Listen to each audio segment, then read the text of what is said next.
Today we're enjoying the bright and beautiful sunny day at the book festival in Louisiana.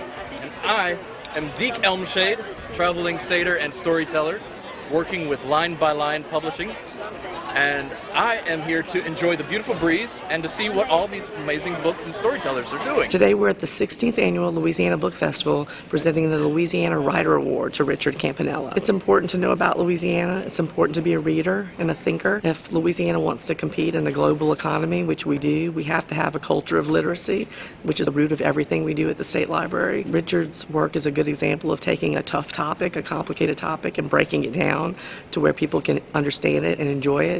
And I think that's good for children. We have a lot for children here today, so we really want to start a culture or build this culture of literacy in Louisiana through everything that we do. Louisiana's not always at the top of the list for things, and this is something we're on the top of the list for, writers. The number of writers that come here and visit are inspired to write about Louisiana. So they come back, they write books, it adds to our cultural economy, so to speak, those artistic things that we make money on. It's important for us to change our rankings on those lists of things that the world judges us by, and we need to maintain our smart people. We don't want our young people to get smart and then leave. We try to keep them here, so we have to build a place for them to want to stay and have children. Louisiana, the Book Festival, and the State Library are my first loves. I have a staff that makes it all happen. The State Library of Louisiana existed far before me. We stand on the shoulders of people before us, but the staff at the State Library of Louisiana today really do everything to make this festival happen,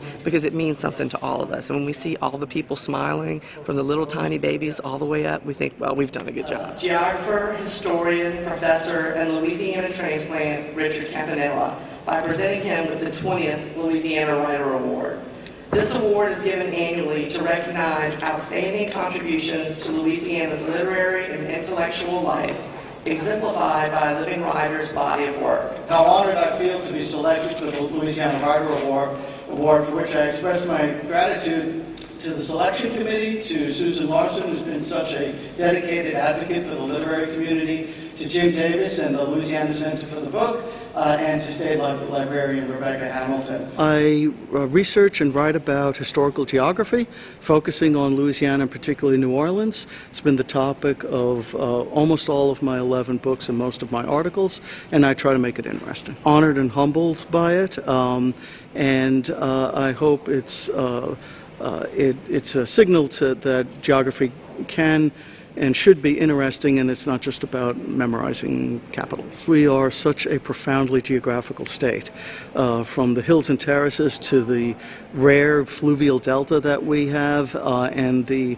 amazingly diverse number of groups of people who have occupied this place. I was invited to come and give an author talk at the Louisiana Book Festival, and this has been just a wonderful experience. The hospitality is incredible. The quality of the authors are amazing, and it was so much fun giving this talk in the Louisiana Senate Chamber, which was kind of a surreal experience. My book is titled The Downtown Pup Underground, and it's about a bunch of weirdos and outsiders who lived in New York City in the 60s and the 1970s, and they found ways of sort of reinventing art, music, and also just what it is to be human, because they broke down a lot of barriers, and they made it possible for the acceptance of gay and transgender life in America today. I mean, that revolution really started in New York during that time period, and that's partially what the book's about. But the book is also just about the ways that artists sort of fed off of each other and got ideas from each other. So like Patti Smith, she started out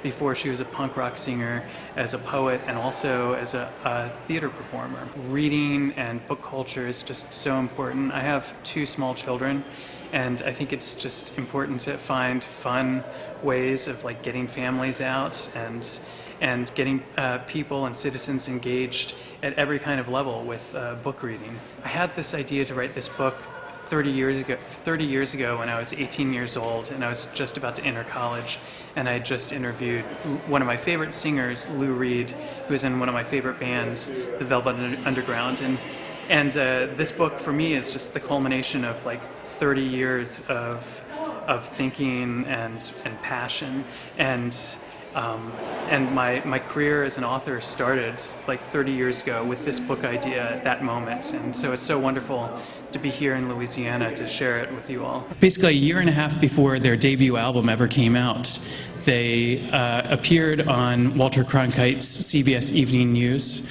as part of a 8-minute news story about underground scenes that are happening in New York City. So that's just one example of the way this kind of dialogue between, subcultures and the underground scenes that were happening downtown and the mainstream America that was represented in national news broadcasts and so on. There's this real conversation. And so I talk about in the book how this conversation had liberating effects because it wasn't just contained to those few blocks, basically 1 square mile area of downtown New York. It eventually made its way through little, bursts, little kind of whispered secrets into mainstream media and made its way across the country, which planted subversive seeds in many people's minds, realizing that, there is another world that may exist beyond what I live in right now. So, the author's note first, and then I'll go back to the beginning. The liberating ripple effects that originated in downtown New York eventually reached Iowa City, where I now live, as well as other cultural peripheries like Virginia Beach, my hometown. I was first introduced to punk via mass media at the age of 9 when Debbie Harry guest starred on The Muppet Show singing One Way or Another in 1980. I am at the Louisiana Book Festival giving an author talk about my book, The Queen, The Forgotten Life Behind an American Myth. This book means a lot of work. It's a reported story about a woman whose life story had never been told. And so it's something that I really was passionate about, surfacing a story that had such a dramatic impact on our politics and policy through this woman, Linda Taylor's narrative. It was really great to be in Louisiana. I'm from New Orleans, so to be able to talk about my book here felt really special, and I'm glad to have done it. I think just having an awareness of our political history and how individual stories can have a dramatic impact on our lives in the future. I think that's a really powerful lesson as far as just, following the news and understanding how stories are told, and that it's not just an academic thing, that it can actually have really powerful impact on, everyday people. In 1974, she came to prominence because she was written about in the Chicago Tribune first, and then a bunch of papers nationwide. The first story that was written about her in the Tribune was September of 1974, and it identified her as a woman in Chicago who had received welfare benefits under all sorts of different names, and that she drove a Cadillac and other luxury cars, that she was about to leave Chicago on a Hawaiian vacation, that she owned multiple buildings on the South Side, and dressing in the most flamboyant possible outfits. So nobody really sympathized with her. The jury certainly didn't sympathize with her. She ended up getting 7 years in prison. And another thing that fascinated me, and was a reason I wanted to tell this story, was she's a really well-known national figure. She's associated with this term welfare queen that becomes very well-known. And as soon as she goes to prison, nobody ever writes about her again. She's totally forgotten. When I started working on this, nobody knew what happened to her after she got out of prison, where she went, whether she was alive or dead, anything. And the term welfare queen lives on, and other people are given that terminology. But it was also like her, even the stuff that had been known about her was erased. People started writing in the 80s that Reagan had made her up totally, that she never even existed. And so I wanted to figure out, how could it be that somebody who was covered so extensively could be so thoroughly forgotten I'm here for a panel with Margaret McCullen talking about memoirs. Read The Yellow House, my debut book, which is a finalist for the National Book Award. It's about the coming of age of someone from New Orleans East, which is a section of New Orleans that we rarely ever hear about. There are no books really about New Orleans East until now, so I feel that this is a compelling and important narrative for all of us. Oh, it was fantastic. Great questions. I love the crowd. Really warm. Nice to be home. It means an entire amount for me and for my 50 nieces and nephews and my 11 brothers and sisters. It's a record for us. It goes into history. It will exist beyond us. Distance lends perspective, but it can also shade, misinterpret. From these great heights, my brother Carl would not be seen. Carl, who is also my brother Rabbit, sits his days and nights away at 4121 Wilson Avenue at least 5 times a week after working his maintenance job at NASA, or when he is not fishing or near to the water where he loves to be. This year it is Spooky Second Line. It fits children's with book. Halloween, doesn't Exactly. I wanted to write a book about the second lines and jazz funerals, but writing a book for children, I thought that's kind of a morbid topic. But then I thought, Halloween, that would be great. And a friend of mine, Amy Devoisin, she had a spooky second line in the French Quarter. And it just hit me like that. And Antoinette D.L. Terrace, part of Pelican, we were talking, and I said, spooky second line, oh my goodness, that's a book. So I wrote about jazz funerals to teach children in a fun way, and all the characters are like the pumpkin and all they're the musicians in the second line band, and then the community joins in. And well, so Louisiana is becoming a really cute topic for children's books. So many children's books. Know. I mean, it's because of our rich culture here. It's just the topics are endless. I mean, you just every day you go, oh, I wish I'd have thought of that one. That's a good one, you know. And we have so much heritage. We have the legends and lore and Cajun folklore. So it's just a life spring, you know, to draw from. Did you always want to write children's books? I did. I started out writing children's poetry and children's songs, and then it sort of just went into writing children's books. And my friend Debbie Kader asked me to. She really liked one of my songs, "Today Is Monday in Louisiana," and she said, can I illustrate that and make it into a book? Sure, it'd be fantastic. So she sent it to Pelican Publishing, and that's how it started with Today Is Monday in Louisiana, and it's just been rolling. Well, I know this is not your first time at the Louisiana Book Festival. No. So tell us about this festival and why it's so great. It's an amazing festival. It's one of my favorites because, you know, it's a festival. We love festivals in Louisiana, so we'll have a festival for everything, you know. And so to have it about a book is amazing. So to have this many authors in one place, and what I like, because I'm a children's book author, I like that children can come with their families and they can talk to an author, you know, and really meet that author there, and they can get us an autograph. And for me as an author, I like meeting other authors and getting to see families come up and, you know, having a camaraderie with other authors. My book is called The Magnetic Girl, and The Magnetic Girl is the imagined story of a real girl whose name was Lulu Hurst, who performed on the vaudeville stage from about 1883 to 1885 as the Magnetic Girl, or the Georgia Wonder.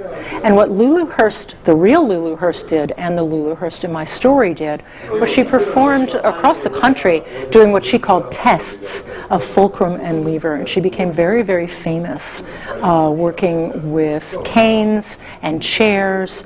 And what she was doing was manipulating people's ideas of power and electricity and magnetism at the end of the 19th century, when these things were new, when electricity was new and a little scary.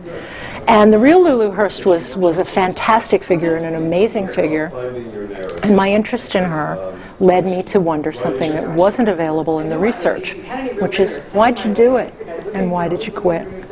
Well, what's curious is, where did you get this inspiration from? I mean, did you get it in school? Was she someone you had studied? No. Lulu Hurst is one of these people who, and I love stories of forgotten American history. She was crazy famous for about 18 months and then just disappeared. She married, had kids, and just became a society wife. But I found out about Lulu Hurst because about 10 years ago, my mother sent me a digital clipping from a magazine called Cassier's Magazine, which was an electrical engineering publication from the 1890s. And my mom just sent it to me as this sort of random, look at this crazy story. And it was a story about Lulu Hurst and what she had done, and this magazine was debunking her. Here's this teenage girl who said she could conduct electricity with her fingers, and of course she couldn't. And I was going, oh, really? Who are you, Lulu? Wow. So, yeah. Yeah, so and from that, this book evolved. The book evolved. Took me about 10 years to write it. I was doing other things. I was working on a nonfiction book. I teach full-time. But the research on this book was fantastically fun. Lulu Hurst wrote an autobiography, which I found, a Vanity Press piece, and I read it. And I also found online and in historical societies period newspaper clippings that covered her shows. She performed in Atlanta, in New York, in New Orleans, in Chicago. So her press, I read her press. And I also did some physical research. I went to where her house had been. Because she grew up in Cedartown, Georgia, which is about 90 minutes from where I live in Atlanta. Well, have you always written? Magnetic Girl is my third book. It's my first novel. And so I have written in one way or another my whole life, diaries and, short stories and just fun little things. But do you have any advice you would give to young writers? I would, yes. I teach writing. And the advice I would give to young writers is write. Just write. If you have a story to tell, if you can tell it with your mouth, if you can say it with your fingers. And start there. Don't worry about, is this the right word or who's going to publish it. Just get it out on the paper for yourself and then go from there. Is there anything in books that you've seen that makes it an automatic great seller? Is there some idea, some way to write it? I don't know that I can talk about what makes it a great seller because that's, so dependent on what the culture wants at a particular point or how something is promoted. But I think that a story that has multiple levels is a really good story to read. And by story, I mean nonfiction and fiction. On one hand, it's about, a girl on the vaudeville circuit in the 1880s. So that's one level of story. But another level of story might be women and identity and power and how we tell lies. And, I mean, all people, not just women. How we tell lies. And then how we realize that we want to fix that. My debut novel, I'm Maurice Ruffin, and I wrote a novel called We Cast a Shadow. It was published by One World Random House. Came out in January, and it was a New York Times Editor's Choice for that month. Wow. And the book is about a family living in the South in the future, 50 years in the future. It's kind of satirical. It's also dealing with race, and it's a very interesting book in that I try to speculate what's going to happen to America, in a few decades from now. What about the water? Is there going to be more water in Louisiana? Oh my goodness! Yeah, I mean, 50 years? we already have plenty of water, and there's definitely more water in the future. Wow! See, you're already predicting that. Well, what made you want to be a writer? Well, I love to read. I think that storytelling is such an important part of the human experience. Children, you don't have to beg them to tell you a story. When they come home from school, they want to tell you about their entire day. And so I think as writers, we just tap into that same joy and we put it down on the page for other people to experience. So what you're really saying is you haven't lost your joy of childhood. That's exactly right. That's what I'm saying. Is that what you would tell a new author that's wanting to write? You would say you can't lose your childhood. That's it. Yeah, I mean, I think that writers need to understand that, writing is a joyous thing. And if you're not having fun, just keep changing until you find a way to write that is fun for you. I always enjoy my writing sessions. Well, tell us a little bit about this Louisiana Book Festival. Well, it's a great festival. I've been here a few times before. This is my first time as somebody who's published a book, but I've been involved because of stories I've published and because of my writing group, the Podunk Writers Alliance from New Orleans.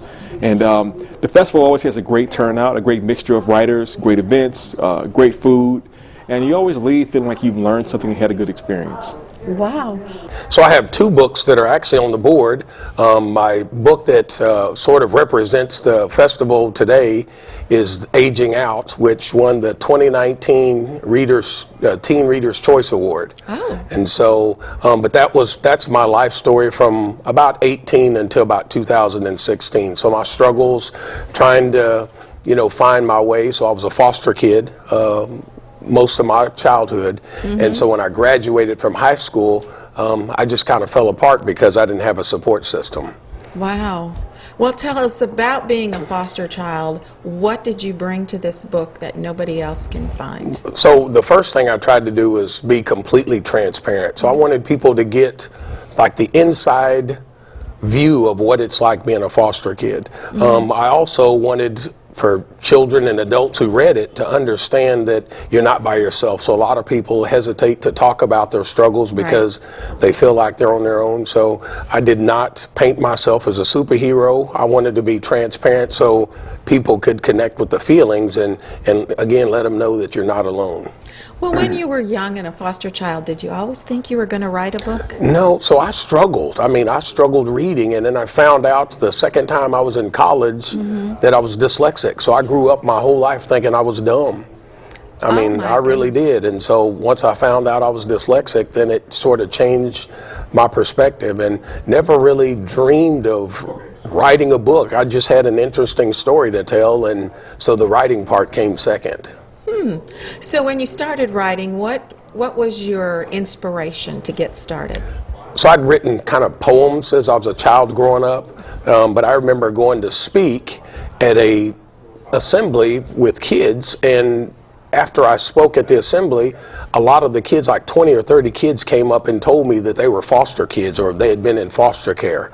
And so that was my sort of inspiration to write the story and to have kids, have something that they could, take home with them that they could relate to. So that's really what got me started writing the book. What would you advise young writers? What have you learned in writing this book that you think would be helpful to someone who wants to write a book? Just don't believe everything you hear. So the first thing is just to write your book. Tell your story. Use your own voice. Don't try to mimic anyone else. And then believe in yourself. Do the best you can to surround yourself with people that are going to be encouraging, but at the same time, honest with you. But the most important thing is just to write your story and again, to be transparent about how you feel and what you think, and let that come through your writing. Has anything really helped you succeed to actually get your story out there? Like anything that may have helped you to push you along and get it done? Because some writers have a lot of struggle with getting that little extra push to get the book actually. So I'm probably the most non-traditional writer you'll ever meet. So when I was writing my book, instead of outlining the chapters, I broke mine down into little stories. So little bitty segments and memories that I had, and I put them in chronological order. Once I got them in chronological order, I literally jumped back and forth on whatever I felt like writing. So on Monday, I may write about something that I experienced when I was 6, and then on Thursday, it may be something that when I was 17. My motivation too to keep going has always been my children. So I didn't have a dad growing up, and I wanted to show my kids that you can do anything you set your mind to. Doesn't mean it's easy. And so when I felt like giving up and frustrated, I just pictured my children, and that kept me writing. Well, this book is called Becoming Ronald Reagan, The Rise of a Conservative Icon, and it's the story of how Reagan, this liberal Democrat actor, Hollywood icon, becomes a conservative political icon, and it's all about that transition that he made in the mid-50s through the mid-60s, going from kind of a washed-up actor into a political person, and eventually governor of California was when the book ends. What about Ronald Reagan inspired you to write this book? I've written a lot of books about Democratic politicians, and I don't know. My most recent book was a history of was a story involving the 1964 presidential election. And I knew about the speech that Reagan had given in 1964 on national television for Barry Goldwater, and it was the best speech of the campaign. It was the speech that launched Reagan's career. 2 years later, he runs and gets elected governor of California based on the speech and how it propelled him into politics. And I wanted to originally just write a book about the speech and how the speech was the turning point in this man's career. And as I began to do the research on the speech, I realized there was a better story, which was how did he get to the speech? How did he become the person who was able to give the speech? And so I really just started pulling at strings, and what came out was a much more interesting story about how Reagan in the 1950s and early 60s became a conservative. Do you think acting helped him? Yeah, I think acting helped him a lot, not in the ways that I thought, and that was one of the big surprises for me, because the Reagan that I knew and maybe misunderstood was a Reagan who I thought just was, because he was an actor, was good at memorizing his lines and was good at playing a politician. And what I learned was that maybe there was some of that, especially when he was president, but when he was starting out, his acting helped him because he was very comfortable in front of a crowd. Yeah. He was very good at memorizing his lines, and because he was good at memorizing his lines, he didn't need to speak from a printed text like a lot of politicians do, so he was able to keep his eye on his audience all the time. And I think as much as anything, he became a good politician because he read his audience as well as any politician ever did. He always had his eyes on them. He always watched the reactions to what he was saying, and so he was always adjusting his speech, changing it, throwing out this story, putting something in, taking this anecdote out, putting this better anecdote in, and he could see in real time how his speeches were going over. And he, over about a 10-year period, in these training grounds of giving these speeches in these small towns around in rural America, you know, he became a really skilled politician, a very skilled and effective speaker. But it wasn't that he was acting, it was because he was using his acting skills and relating them to this new way of life. Well, tell us, what made you want to be a writer? I started out as a journalist. I was a newspaper reporter, and then got into politics and missed the writing. So I was working on Capitol Hill and working in politics for 20 years, and lucky enough to have worked for politicians who let me write on the side and were supportive of me writing about politics while I was also working for them. But I got into it because I missed the writing.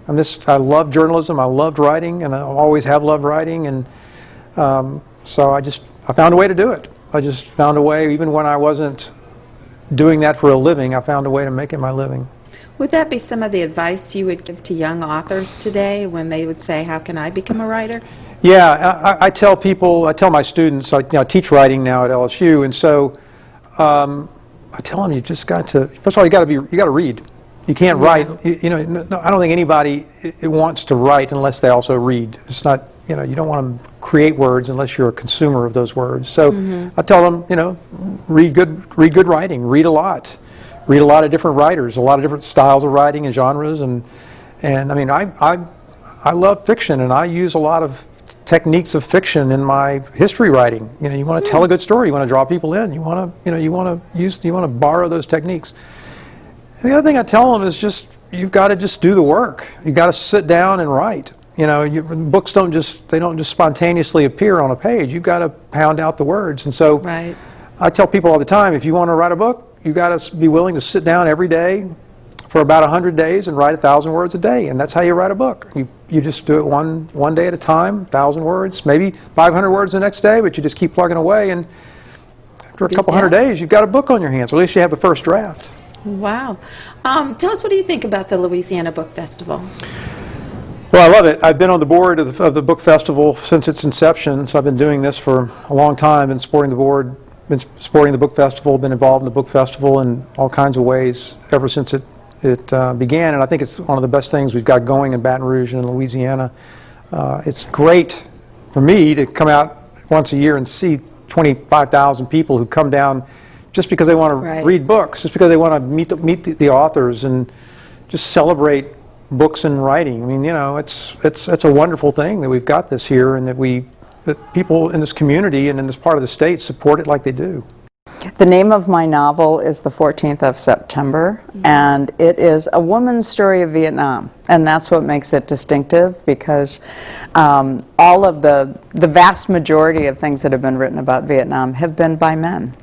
And this is actually, this time frame, fall of 2019, is the 50th anniversary of the time frame when some of the major things around the Vietnam War actually happened stateside. So first draft lottery, Kent State, and my book takes place late 69, early 70 during the course of a school year. Well, what made you pick this to talk about and to write a novel about?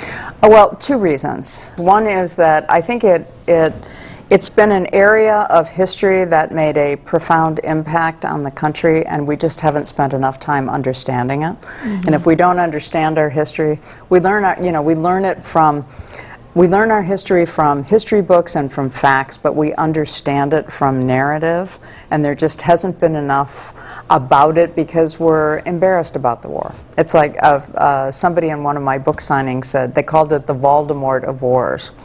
Oh. Well, we didn't win. We were terrible to our vets, and there were atrocities. All that is true, but it's been 50 years, and now we can look at it more objectively and learn, how did it really happen?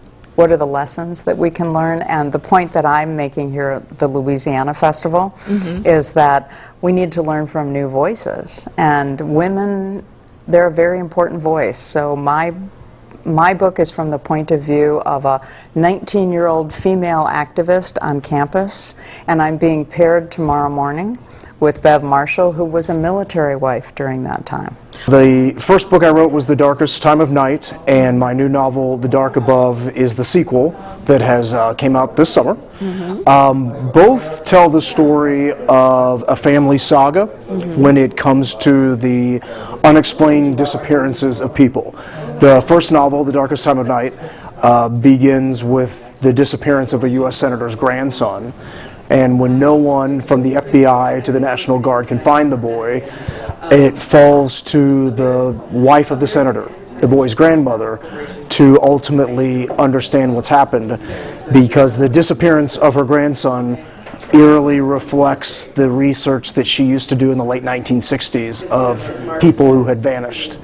And so she has to decide how much she's willing to expose of her past in order to find her grandson. And that sets the stage for these books. Is any of it based on truth? So an interesting story is that my mother-in-law, years and years and years ago, when my father-in-law was in law school, had to find a job. She had to support them. And she took a job as a secretary in an astronomy department at a university in Illinois. And when she was working as a secretary, she worked for a professor who did UFO research. And when she had that experience, taking these messages from all over the world about missing people and abductions and all of this crazy experience, that got me thinking this could make one hell of a thriller. Okay, my book is called Louisiana Midrash. It's a book of poetry. About half the book is poetry, is biblical, Torah-centered poetry. Trying to look at the lives of maybe some of the adjacent characters, the characters who are adjacent to the main characters. So not Moses, but maybe Miriam, his sister, not Isaac, but Esau. What made you come up with this idea? I can't say exactly. I love Midrash, which is the story tradition within, which part of which is the story tradition in Torah. And part of which is used to write parables. And that is one of the things they often do, is take a small oddity in the story and explain it and come up with a story and a reason why. Have you always wanted to be a writer? You know, I don't think that I always knew that it was even possible. I used to write stories. I do remember reading stories to my parents, but it wasn't something that I knew that people could have a profession in. It wasn't until much later that I realized that. I mean, I couldn't even say, in reading a lot of the books that I read as a child, I never noticed the author. I was interested in the story, but I never noticed the author. And it wasn't until much later, say college, that I realized that, oh, you know, people make a living doing this type of thing. So you would say it's a good fit for you? I would say it's a good fit. I mean, that's not what I do for a living. I'm a computer programmer, but I enjoy, it's definitely an outlet. It definitely engages me creatively. I definitely enjoy it. It allows me to work out things in my head. You know, if I have issues, that allows me to say, what do I think about this? What do I really think? Because a lot of times people jump to emotions without considering what is behind that emotion, and what theories and logic are they using. So it allows me to work that out sometimes. Well, if you had advice to give for a young author getting started, what kind of advice would you give them? Oh, there's always the typical advice, which is read a lot. Read, and write, and don't listen to what people tell you, because people will tell you that, oh no, you can't do that, you can't do that. But I would say read and continue to write, and even if no one accepts your work, continue to write, because there are so many small little journals and magazines and whatever out there that are looking for a different voice. My book is called The Accident of Color, A Story of Race in Reconstruction. It's about civil rights activism just after the Civil War, particularly in New Orleans, that went a lot further than I had realized or most historians really covered, including desegregating the local public schools, streetcar system, police department, opera house, et cetera, et cetera. What made you come up with this idea? When I moved to New Orleans in 2011, I decided to sort of educate myself on the history of the city. I do have some very tangential family in New Orleans, but most of my family is from Birmingham and Atlanta and other places. And I just did a lit search for articles about the school desegregation of New Orleans, I thought, in the 1960s. And I got over 100 hits, and 99 of them about the 1960s, and one of them was about the 1870s. So I was just like, whoa, wait, what's that? You know, so I clicked the 1870s one, and this was like a sort of rabbit hole that only ended many years later with this book. Are you a history major? I'm really a journalist by trade. I've always loved history and read history and increasingly written more and more history. I used to kind of have to sneak it into articles, and now in sort of book format, I can kind of fully go historical. My favorite sources are people who've already passed away. Well, have you always written? Yeah, I mean, as someone who writes exclusively nonfiction, as opposed to fiction or poetry, I mean, yes, I've always written because I would always have assignments like turn in an essay on this topic in middle school or high school. But it was only really in college that I realized that, like, oh, this is actually what I really love to do, or love is a weird term, what I'm enthralled by. Okay, if you had advice for young authors, what would it be? Read a ton, and read what you love. Read the books you're interested in. I mean, I remember the first nonfiction book I loved was, I was maybe in kindergarten or first grade. It was a biography of Abraham Lincoln, and I'd been given all of these fiction books that you learn to read with these stories, and I always remember being like, I could read them, like I could make the word sounds, but I was never excited about the story till I was like finally had a true story, and then I was so excited about it. So yeah, read what you love, and if what you love is nonfiction, like, don't feel bad about that. Embrace that. Well, when you wrote this book, what surprised you as your research? Sure. I mean, the initial surprise was just that there was essentially a full-fledged civil rights movement in New Orleans in the 1870s that was ultimately defeated, but fought long and hard, really well beyond the collapse of Reconstruction into the 1890s even. Streetcars of New Orleans are not resegregated until 1902. Same with the police department. By the time the streetcars in the police department of New Orleans are resegregated, there are like a handful of little old ladies and little old men who can even remember an all-white police department or a segregated streetcar system. So that surprised me. It's sort of both inspirational and somewhat terrifying too. You kind of think about what we might be taking for granted in our own time too. Is this your first time at the Louisiana Book Festival? It is my first time at the Louisiana Book Festival. It's my third book. It's my first book specifically about Louisiana. So I'm really excited to be here, and I've been really heartened actually by how embraced the book's been by the community in New Orleans in particular.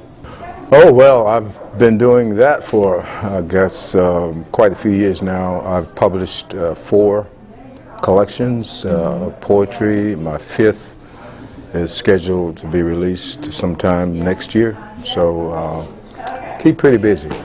Well, did you always write poems, or is it something that started later on? For me, it started much later in my life. I had been doing lots of other things pursuing other interests and careers, but poetry was really always there, you know. And I got really serious about it, I guess sometime around 2003, 2004, when I, in fact, went to work for the state of Louisiana and attended my first poetry workshop, the Callaloo Creative Writing Workshop. That was in 2005, and got exposed to just another entirely different world, and met and was taught by some very talented poets, award-winning poets across the country. So I just kept going, you know, attending more workshops. I got sometime around, I think, 2008, I got serious about maybe pursuing a graduate degree in creative writing, so I did that at the University of New Orleans late in my life. You know, went back to school, to formally, I guess, study poetry and creative writing. So, and from that, you know, I was fortunate to publish my first book, and so here I am now with four books. Did you have any idea that you would be the Louisiana poet? None whatsoever. That came as quite a shock. Well, how did it feel when you were named that? Well, again, I was floating, I guess, off the ground for a few days, but I don't know, I was fortunate to be nominated for the position, and had some great support from colleagues, other poets across the state, and you know, so it just happened. So now it's, you know, I'm formally in that role, traveling the state, reading poetry, doing poetry workshops, really trying to broaden the public's awareness and appreciation for that art. Well, it's such and how it can enrich our lives. It's almost an obscure art form these days. Oh, but it's a very old. Very old. Very old. And how do you tell young people then when you're out? How did they become a poet? Yeah, you'd be surprised the amount of, I guess, of interest there is in poetry from junior high school students, you know, and many young people are doing spoken word poetry these days. In fact, I was at Southern University earlier this week judging a poetry slam competition, you know. So it's there, and I think young people find that art form as a way of really just expressing themselves and getting a lot of things out, you know. So has it helped you as you've gone? It really? Yeah. How do you feel being a poet has changed your life?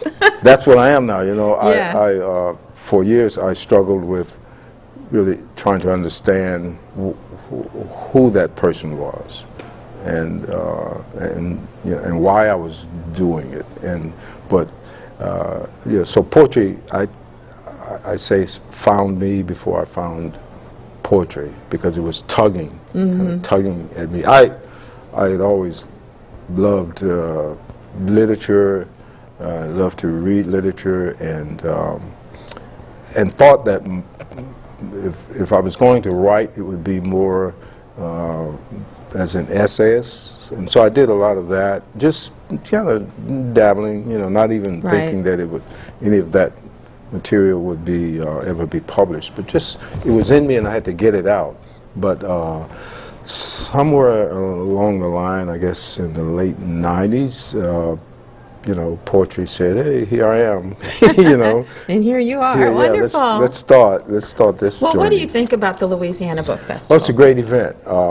This is my 4th year. I participated previously as a writer, as a poet, and I guess a poet that had published books.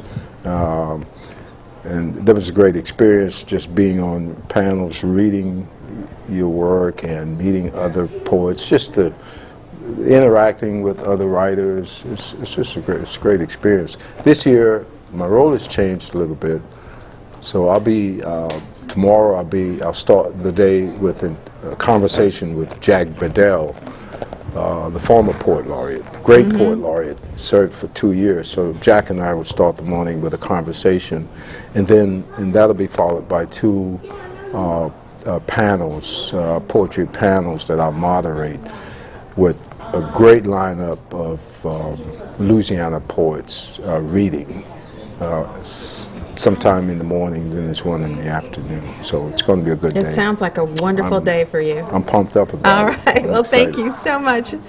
So I'm the editor of an anthology called What My Mother and I Don't Talk About. It's 15 writers writing about, for better or worse, what they don't talk about with their mothers. And it's it's based on an essay I wrote that I spent well over a decade working on about my mom still being married to my abusive stepfather. And it took me many years to realize that what I was actually trying to write about was the fact that I'm a daughter longing for a better relationship with my mom and the fracture that this caused in our relationship since she's still married to him.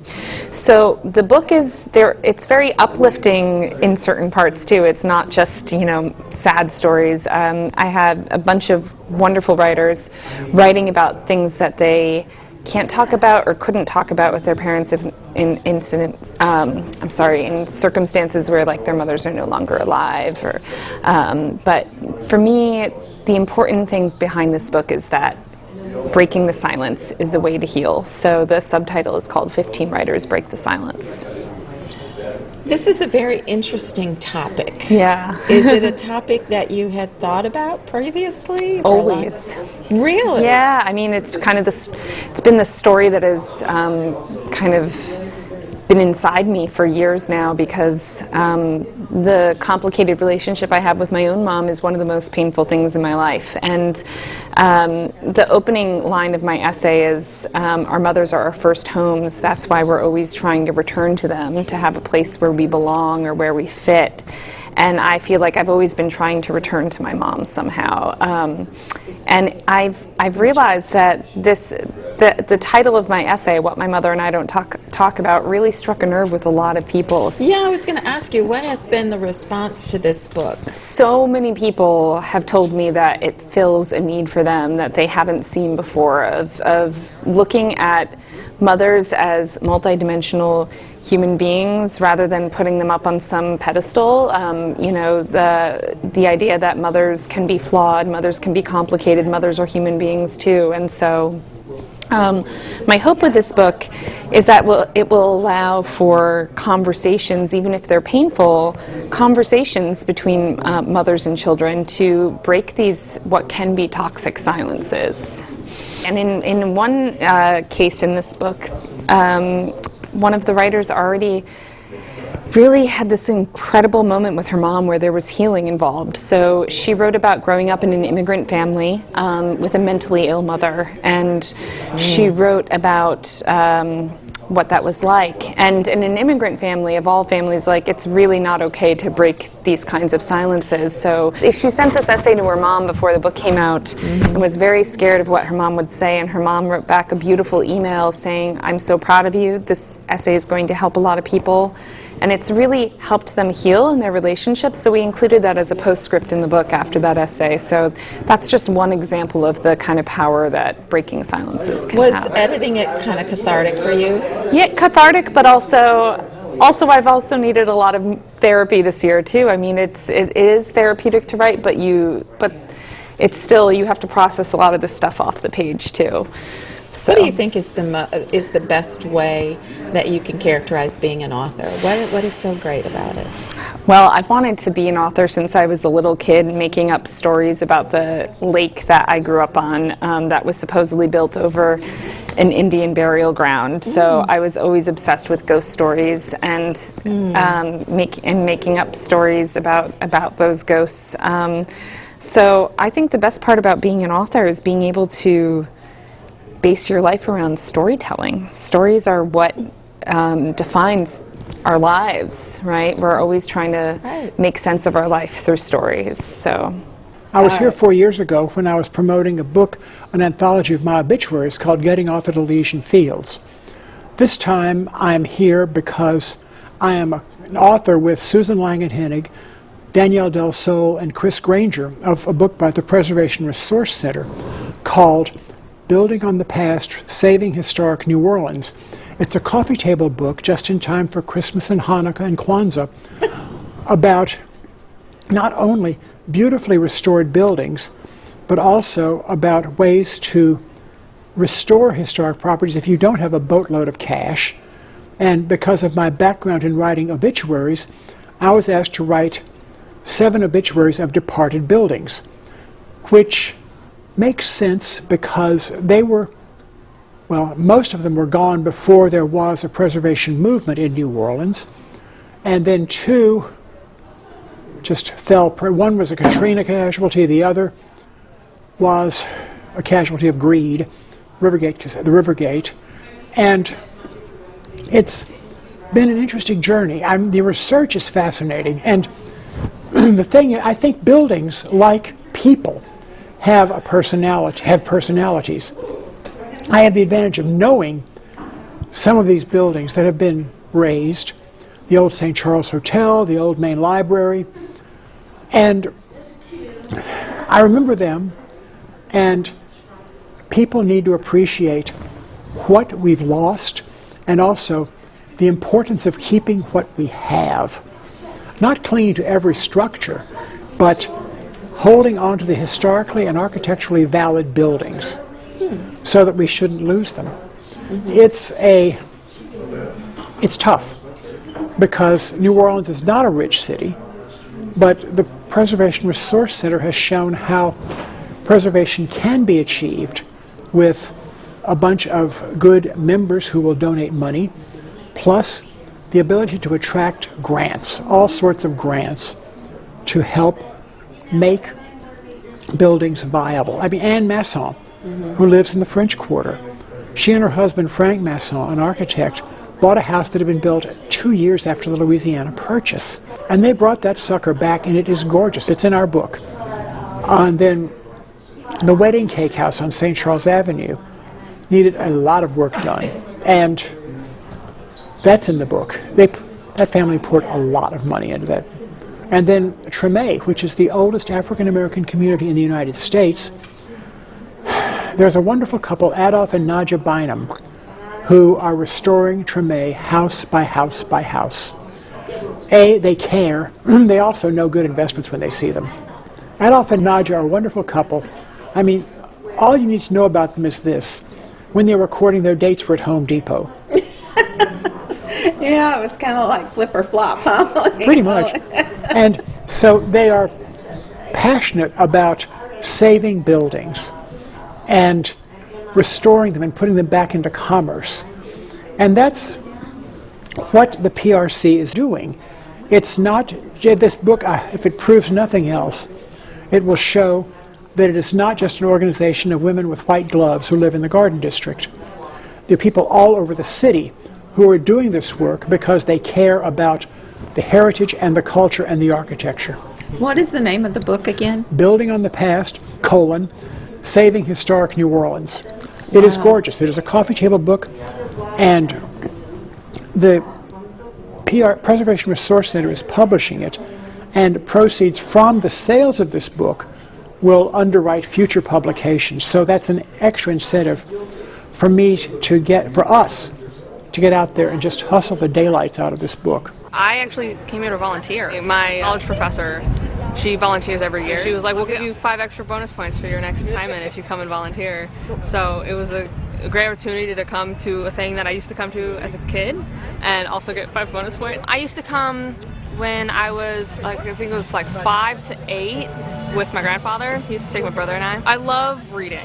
So probably listening to the authors and their take on the book that they've written was great to actually volunteer to be a part of that too. I believe personally that life is about knowledge and you obtain that knowledge from other people. So I think coming to a book festival is a great way to obtain that. Today we have the book festival where we have book and all kind of activity for kids. And also we have food, music, and people even have picnic size. There is part for everybody, for every age, and especially you can join the kids also, and they even have cooking demonstrations. We volunteer in the room where others share their view and opinion and the process of their writing. I just moved here, and so actually getting able to see all of the different aspects of it and the culture of it, and kind of get a just experience Baton Rouge and some of the things that go here. I just got here, but I have really started digging into like the cuisine, and I came here to find a good cookbook and kind of meet some of that, and so that's where I started off, and we're about to go explore the rest. Here to find local artists and books and really see what's going on as far as reading. My favorite part is meeting the local artists, because there's a lot of local artists here, and I guess my aspect was trying to find the local black artists, especially for books and poetry, so I've been able to meet a few of them, which is super awesome. It's important to read. You see a lot of statistics on folks that don't have the proper reading level, and so to find books that you can relate to and really be able to dive in and create that interest. I'm doing it for myself and hopefully finding my nephews some books too, where they can find that same interest. This first time I came to this festival, I've been to some of the local, I guess like artsy type of things, but I've never actually made it to the book festival. It's been fantastic. You know, our all-time high attendance was about 28,000. So I was saying we want to get to 30, we want to break our record. And last night at the authors party, we broke our record. I think we had about 400 people at the authors party, which is our thank you to the authors. So that could be an indication that today might be a record breaker.